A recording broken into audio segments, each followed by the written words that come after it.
மக்களே, உறவுகளே எப்படி இருக்கீங்க? நல்லா இருக்கீங்களா? அந்த ஆக்சிடென்ட் ஆனதுலேருந்து 10 நாளாக கொஞ்சம் உடம்பு சரியில்லாத இருக்குது. இப்போ பரவாயில்ல. உங்களோட ஆசீர்வாதத்தில் கண்டிப்பாக நான் பொழைச்சிக்கிட்டேன். நான் கார் இடித்து பொழைச்சிருக்கேன்னா பெரிய விஷயம் இல்லையா? உடனே உங்களோட ஆசீர்வாதம், கடவுளோட அனுகிரகங்கள் தான் நான் பொழைச்சது. ஒரு முக்கியமான விஷயத்தை தான் நான் வீடியோ போட வந்தேன். லாரன்ஸ் அண்ணா திருச்சி தொகுதியில் நிற்கிறாங்க. அவங்க நிற்கிறது எங்களால் ரொம்ப சந்தோஷம். அது மட்டும் இல்லாத திருச்சியில் உள்ள மக்களுக்கு ஒரு கடவுள் கொடுத்த வரம் இது. ஏன்னா லாரன்ஸ் அண்ணா எங்கள் தொழிலில் நிற்கிறேன்னு எங்களுக்கு ரொம்ப வருத்தம் இருக்குது. பார்ப்போம். அது மட்டும் இல்லாத நீங்கள் லாரன்ஸ் அண்ணாவை ஓட்டு போட்டு ஜெயிக்க வைங்க. கம்மி ஓட்டில் ஜெயிக்கக்கூடாது, அதிக ஓட்டில் ஜெயிக்கணும்.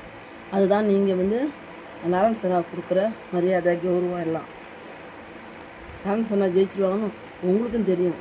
திருச்சி மக்களே, உங்களுக்கு கிடைச்ச வரம் எங்களுக்கு கிடைக்கல. காரணம், உங்கள் தொழில் தான் இழுத்துதல் வந்துச்சு, எங்களுக்கு வரல. அதனால் ஓட்டு 2வது தடவை நீங்கள் போடுறீங்க. கண்டிப்பாக யாராவது மிஸ் பண்ணியிருப்பீங்க, முன்னாடி வேறு ஓட்டு போட்டிருப்பீங்க. இப்போது லாரன்ஸ் அண்ணாவை போட்டு ஒரு ஆதரவு கொடுங்க. நீங்கள் கொடுக்குற ஆதரவு தான் உங்கள் ஊருக்கு ஒரு விடிகாலம். இனிமேல் திரும்பி மீண்டும் பிறந்து வந்துட்டாங்க. யார் யார் தெரியுமா?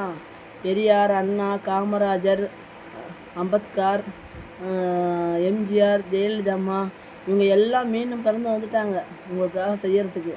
அவங்க ஆசீர்வாதம் தான். அவங்க அனுப்பப்பட்ட லாரன்ஸ் அண்ணாவை நீங்கள் கேட்ச் பிடிச்சிங்க. நீங்கள் ஜெயிக்க வச்சு நீங்கள் ஒரு நல்ல ஸ்டேஜுக்கு கொண்டு வாங்க.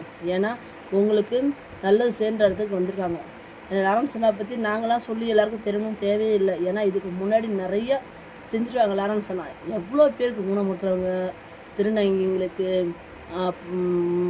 ஆட்டோ வாங்கி கொடுத்து எவ்வளோ பேர் செஞ்சாங்க. எவ்வளோ பேருக்கு எல்லாம் செஞ்சுருக்காங்க லாரன்ஸ் அண்ணா இந்த இத்தனை வருஷ காலத்தில். இப்போது நேரடியாக செய்யணும்னு வந்திருக்காங்க. ஏன்னா ஒரு பதவியிலேருந்து ஒரு விஷயம் செய்கிறது அது வேறு. யாருக்கும் கேள்வி கேட்டு நம்ம பதில் சொல்லணும் அவசியம் கிடையாது. அது மற்ற விஷயத்தில் செஞ்சான்னு வச்சுக்கோங்களேன், அதை மற்றவங்க என்ன அரசியலில் உள்ளவங்க தான் செய்வாங்க. உனக்கு எப்படி செய்ய வந்துச்சு, போச்சு, வந்துச்சுன்னு 58 கேள்வி கேட்பாங்க. ஆனால் இப்போது அரசியல் ஜெயிச்சாங்கன்னு செஞ்சாங்கன்னு வச்சுக்கோங்களேன், யாருக்கும் எந்த பதிலும் சொல்லணும் அவசியமே கிடையாது. கேள்வி கேட்கறது வாய்ப்பும் கிடையாது. உங்களுக்கு இது ஒரு நல்ல வாய்ப்பு வந்திருக்கு. லாரன்ஸ் அண்ணாவை ஜெயிக்க வைங்க.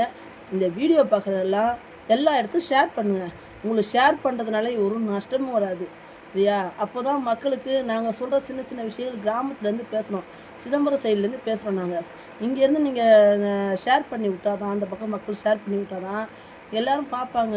சில விஷயங்கள் அவங்களுக்கும் எங்களை சொல்கிற சின்ன சின்ன விஷயங்கள் கூட அவங்களுக்கு ஏற்றுக்குவாங்கள்ல, அதை செய்யுங்க. அதனால் ஷேர் பண்ணுங்கள், லைக் பண்ணுங்கள். எல்லா புகழும் இறைவனுக்கு. நன்றி, வணக்கம்.